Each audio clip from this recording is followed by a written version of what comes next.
We'll then take the podium. Then we'll open up the floor to the media for questions for Dr. Gross, and then questions for Coach Shafer. If the media will please raise their hand, and I'll call on you to go in order with the questions so we don't have calling out.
This is a CNY Central Special Report.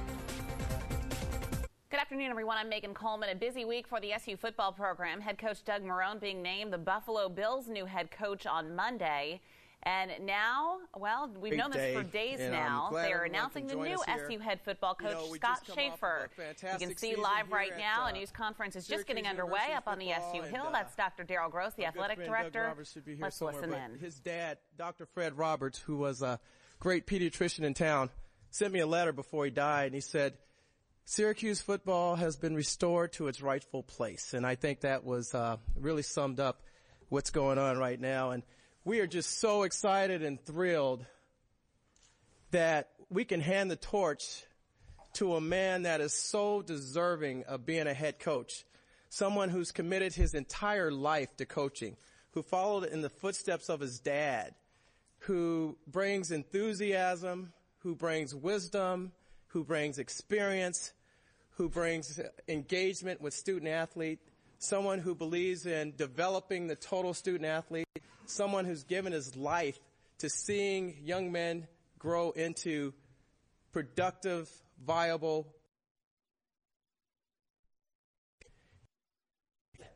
When you look at our teams and you look at our defense, a man that his defense epitomizes his personality. If you watch the Pinstripe Bowl, I don't know the last time I saw 2 safeties in one game. Someone's got to tell me when that's happened. His players love him. They'll run through the wall for him. He's inspiring. The network that he's created over all these years is just so impressive. It's just amazing to hear the things that other coaches have said.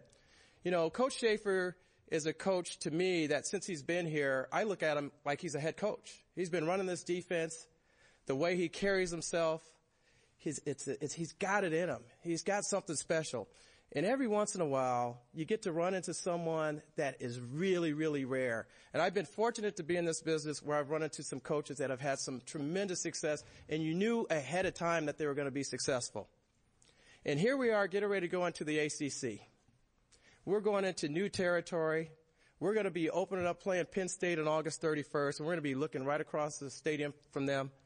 And you want to know that you got someone that can lead your men into battle and represent this institution in the highest way. And I got to tell you, there's no one more deserving to have this opportunity than the man I'm going to bring up right now, Coach Scott Shafer, our new football coach.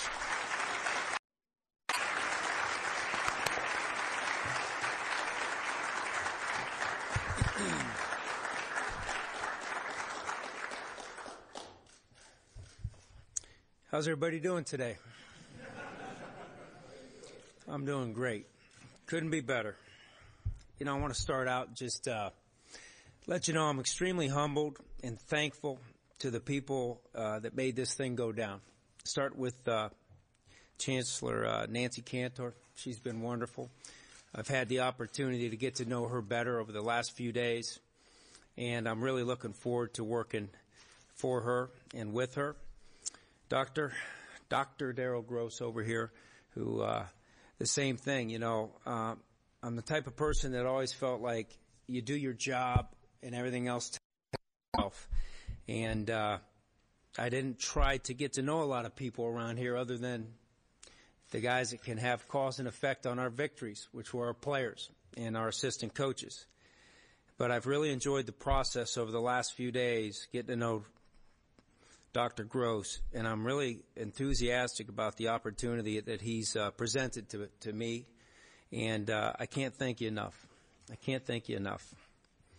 Richard Thompson, Chairman of the Board of Trustees. I'm looking forward to getting to know him better, and I'm looking forward to expanding our horizons with viewpoints across the board from those people that understand this university better than I. And I'd also like to thank Howie Fanstill for his ongoing support of me personally and the development and what we want to make one of the best teams in the nation. And that is a goal of ours. As I step back, I want to take a second and look back over the last 4 years and thank the man that that gave me the opportunity to come here, Doug Marrone, the man that built the foundation that we're going to get on top of and try to continue to grow as we work forward. And I appreciate the fact that Doug came in here along with a good group of staff and took us from the worst to the first. And he should be commended, and he has been, because he's in a position that I know he'll do great things up there at Buffalo. And being a head coach in the NFL is something that I know he's aspired to do, and I think he's a perfect fit. Lastly, I'd like to thank my family, Missy, Wolfgang, and Elsa, who I love dearly, and I can't talk about right now.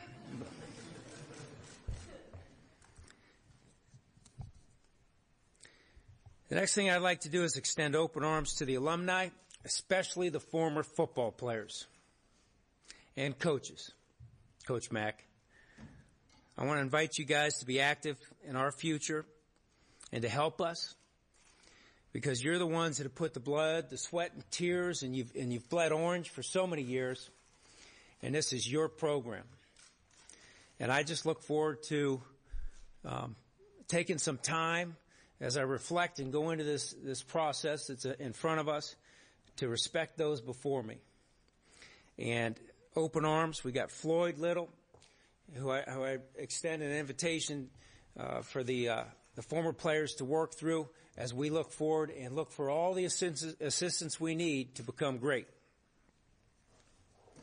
With those things being said, what I did want to do today is talk to you a little bit about the approach, the core, if you will, of this program. To carry on the values of integrity, commitment, excellence, and teamwork, and put them to action with great attitude, effort, and enthusiasm. The pillars of this program. The thing we will talk about most on a daily basis is just that: attitude, effort, and enthusiasm. And I know I spoke to a lot of you folks in the press over the last few years about this, but it really is the core of my beliefs in how you develop young men. And we talk about controlling the controllables. And it's the most underrated thing going, in my opinion. And I could say it to each one of you just like I do with my children and just like I do with my players. When you get out of bed every morning, you have choices to make. And they're controllable choices. Regardless of what hand you've been dealt in life, you can pop out of bed and say, this is going to be my attitude today. And I'm going to put effort in because that's a choice I make. And it's followed up with a celebration of enthusiasm. And it's those three pillars that we will always point back to as we try to progress forward and making this community proud about the product we put on that football field.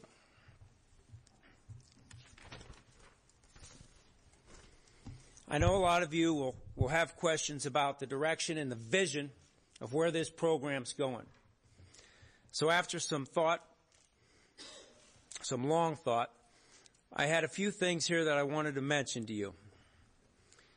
With regards to the vision of this program as I see it, number one, I envision a hard-nosed team that's from a hard-nosed town. And the thing I like about Syracuse, the city, is that the people that live here and embrace it are tough people. They're hard-nosed people that work their ass off, and they expect a hard-nosed football team.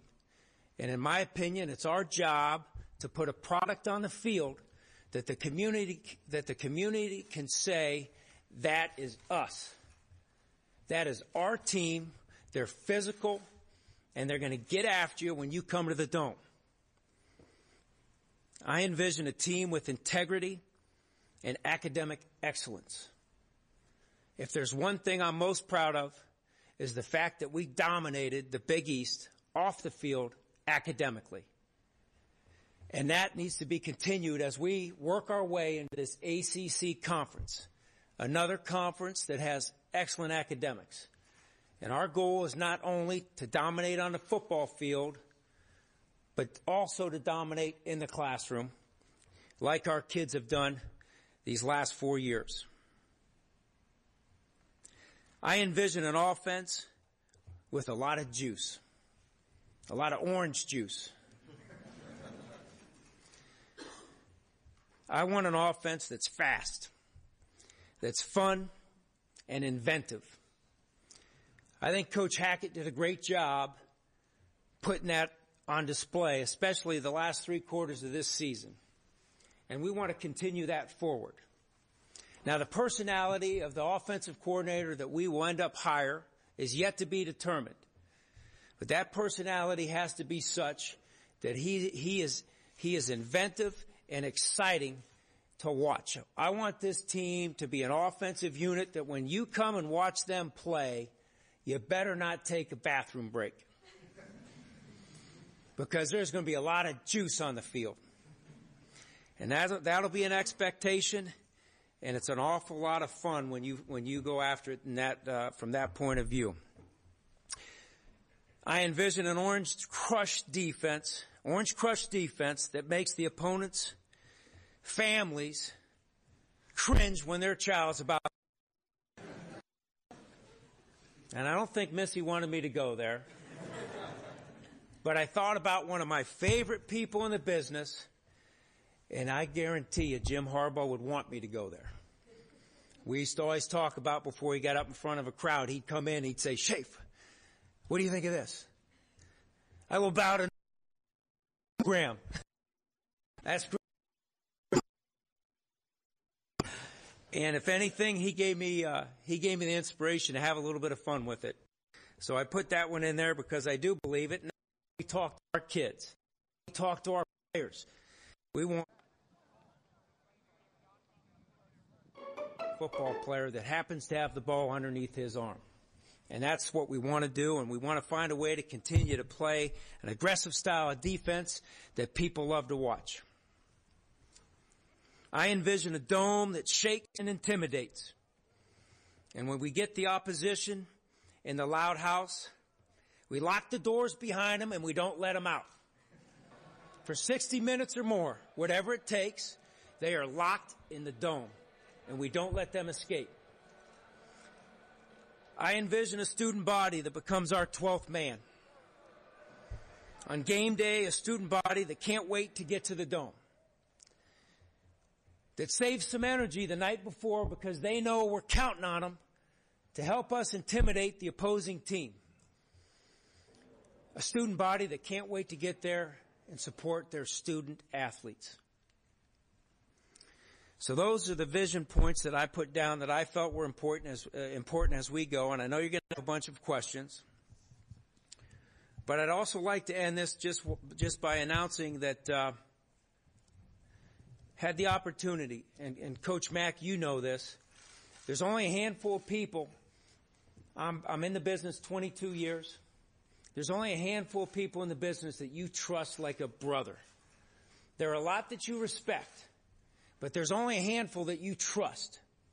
The highs and the lows of all the years being a coach, the guys that got your back all the way through, and usually the guys that you had an opportunity to work with. And one of my dearest friends, who is also somebody I idolize as a coach, has accepted to come here and take the title of defensive coordinator under me. His name's Chuck Bulla, and we just got confirmation that we could announce that to you, and you'll have a lot of questions, and I can already see some of you guys are Googling it. He's a hard-nosed guy. He went to high school just outside of Buffalo. He's been in the NFL as a player and a coach. He coached my linebackers at Western Michigan. We took a program that had one win the first season, and we moved or the season prior to our hiring under Bill Cubitt. He helped us take a defense and a team from winning one game against a 1AA team at the time and turning it around and winning 8 and having one of the biggest turnarounds in college football. I trust him like a brother. He's run the same scheme, and we've We have a mutual respect for one another, and I'm sure you'll have a lot of questions about him. But anyway, with all those things, I appreciate your time, and I look forward to answering your questions. Good? Thank you very much. And you've been listening live to a news conference formally announcing Scott Shafer as the new head football coach at Syracuse University, praising his predecessor, Doug Marrone, who is now heading to the Buffalo Bills as their head coach, and outlining his vision for the SU football program in the years to come. We, of course, will have full coverage for you tonight on NBC3 News and CBS 5 News starting at 5 o'clock. You can also check our website, cnycentral.com, throughout the day for continuous updates. I'm Megan Coleman. Thanks for being with us this afternoon. Call on you. Coach Shafer and Dr. Gross will be up here to answer your questions. Please address your question to the appropriate individual. First question? Nolan. Scott, congratulations. When Doug was here, it seemed to me that he pretty much let you run the defense, the way you saw fit. What will your approach be with the offensive and defensive coordinators here? Yeah, I really believe in your coach's coach. I know I always felt like I was at my best when I had the freedom to be inventive, the freedom to, look at a game plan and say, what's the risk and the reward, and the freedom to coach the kids the way I felt fit. Doug did a great job giving me that opportunity here, and I need to do the same thing to my people as we get this staff put together. I will also keep my hand in on the scheme, especially on the defensive side of the football. But Chuck and I have been together, and we come from the same, sort of scheme as well as philosophical viewpoint. So that's how we're going to go about it. Can you tell me anything more about the OC search? Yeah, it's going well. It's going really well. It's been narrowed down. I'm not at liberty to express any names at this point in time, but all I can tell you is it's unbelievable how many people want to be here. It's unbelievable how many people want to be here. And what we're looking for is the right fit. It's one thing to be a talented coach. It's one thing to have a pedigree. It's one thing to be, a guy that's up and coming. What we need to do is find the best fit for Syracuse. And I'm not in a hurry to do that. John Wooden, I mentioned this a couple times already. One of my favorite coaching points, and I even talked to Wolfgang about this as a player, is, don't hurry, but be quick and sharp. But don't hurry.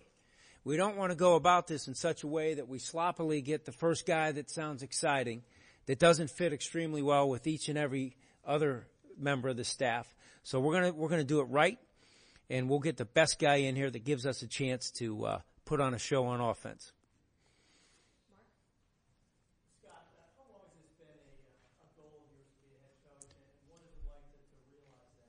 Yeah, it's been a goal of mine since I was about 10 years old.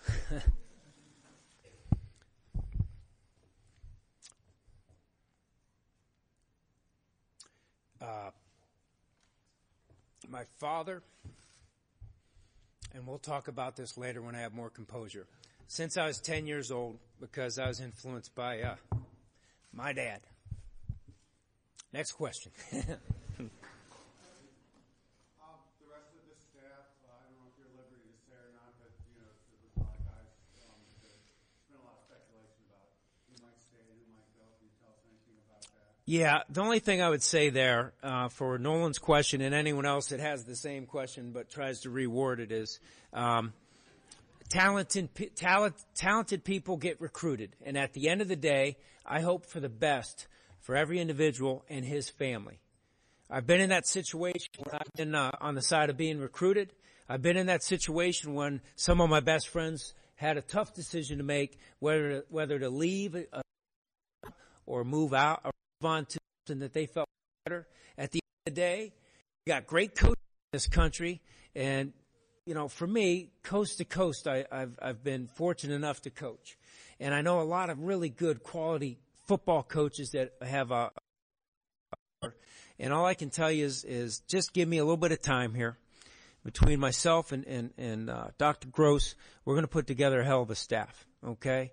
And just give me a little bit of patience on that thing. And just understand this, our priorities have to be this, in my opinion.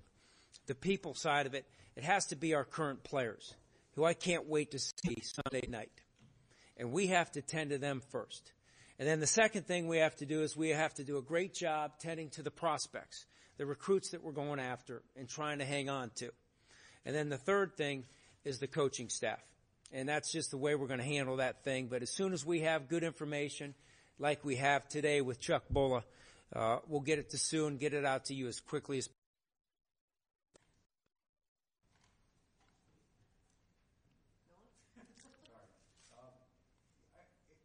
You're going to be on the sidelines next year, presumably, with the headset and everything. When's the last time you did that? I know you've been up in the box for 4 years. Yeah, I did it for one game against UCLA, my first game at Stanford. Jim felt like it was important that I was on the field, and I did it, and I was a D coordinator, and I couldn't see things the way I liked to, so I just did it once. But knowing that I'm going to let my guys coach this thing, I feel real comfortable about that. Probably more comfortable than my wife does. But I'm not going to be in the press box as the head coach. Any more questions for me? Scott, you touched on the recruits. Without naming names,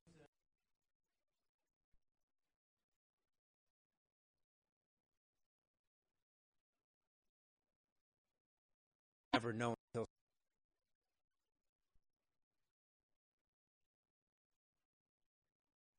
brother, sister, grandma, uncle all told me he's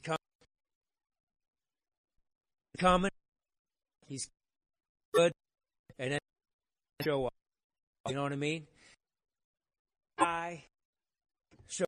He's the guy that we put all the effort in, and then you lose him. And I've also on the side with all the kid at 4 and 5-star guy that everybody couldn't believe we got, and then he never played a game in his whole career. And on the flip side, I've coached Elmas, one of the best safeties in the NFL right now. When I saw Lewis from Miami, Florida, nobody knew who he was. And he became a 2-star after he committed to us at Western Michigan, and he was the first safety drafted that year he came out. So I can tell you, at the end, I want guys that want to